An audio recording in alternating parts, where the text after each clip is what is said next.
আইন সহায়তা প্রদানকারী সংস্থা উল্লাপাড়া উপজেলা শাখার সদস্য হিসেবে এই শপথ গ্রহণ করিতেছি। আমি যার যার নাম বলেন। পদবি যার যার পদবি বলবেন অথবা সদস্য বলবেন। আমি শপথ গ্রহণ করছি যে আমি বাংলাদেশের মহান স্বাধীনতা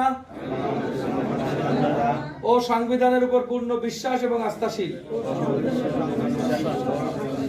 দেশের আইনের প্রতি পূর্ণ শ্রদ্ধাশীল,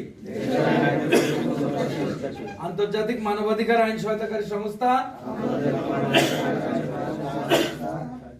সকল কর্ম নির্দেশিকা পরিপূর্ণভাবে মেনে চলতে অঙ্গীকারবদ্ধ। সংস্থার উল্লাপাড়া উপজেলা কমিটি